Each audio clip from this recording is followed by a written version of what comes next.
I want to go back to the U.S. operation in Venezuela and get the perspective of a member of Congress who's actually dealt with foreign drug cartels. Joining me now is Congressman John McGuire, a member of the House Armed Services Committee and the Oversight and Government Reform Committees. He is also a Navy SEAL veteran who has deployed on missions against cartels across South and Central America. He represents the 5th Congressional District of Virginia. Congressman McGuire, welcome back to Washington Watch. Happy New Year. Great to see you.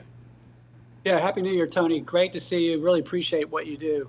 Back in the 90s, my SEAL team and we did counter-drug missions in just about every country, South Central America. But one country that stood out was Venezuela. It was clean, it was safe, and it was prosperous. You'd go to a restaurant in the city of Caracas and you would see Porsches and Ferraris. And then Chavez brought in socialism, Maduro. And what socialism does is it puts the boot on people's neck. It creates tyranny and it makes everyone poor. And the country is unrecognizable. And it's almost like not even a country now. It's more of a proxy for Iran, Russia, and China. But by the grace of God, our incredible military, President Trump's leadership, Pete Hegseth, the entire military got in, got out, didn't lose one person, didn't lose any equipment. Rubio, General Raising Cane, our law enforcement, just by the grace of God, they got that done. And I'm so glad that we got them in and out. No one got killed. So Congressman, let's, in fact, in just a little bit, the president and his team will be briefing some of the members of Congress on this. But let's talk a little bit about the rationale here, the impact upon the United States. Why was this an issue for the United States?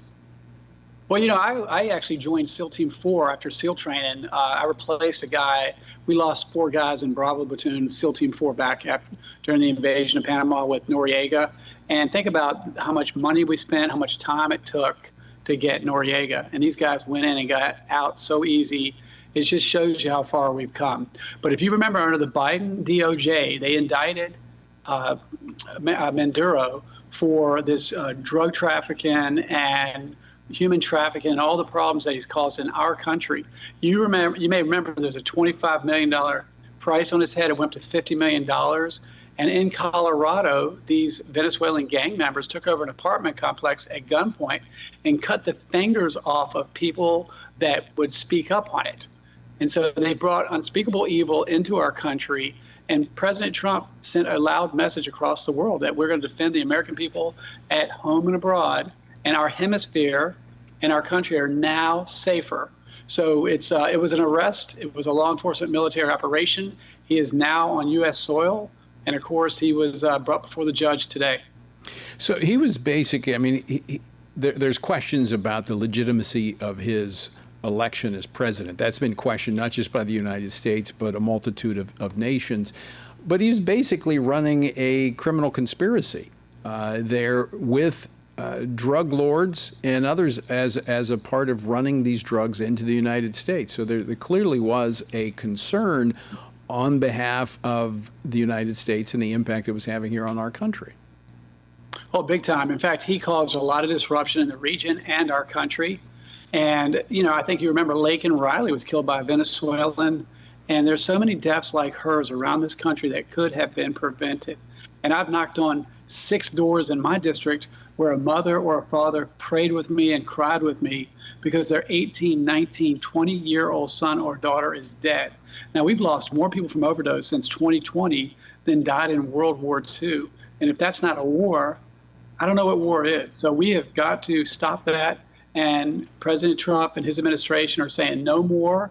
We're going for American exceptionalism, and we're going to keep American people safe. Well, Congressman, I would agree with that, and I do think we have to address the supply side of drugs, and that's long been a focus of American foreign policy.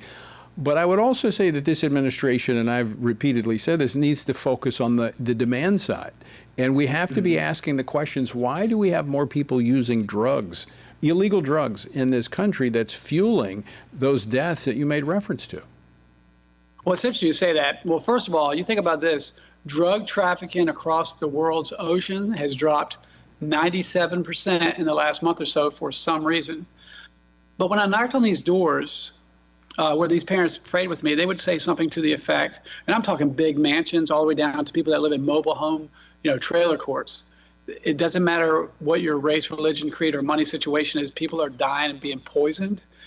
I had one parent say that my child was a 4.5 GPA student, never smoked cigarettes or anything, just went to a party and tried something and it was laced with fentanyl or something in the cocaine or marijuana and it killed their kid. So you're right. If we could figure that answer out, we could solve a lot of problems. Why is there a demand?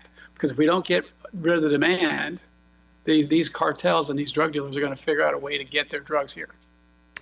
You're right, and I think that's a community focus. It's not just the government. I mean, I think it speaks to an underlying both spiritual and moral issue that we have to address that the government can't.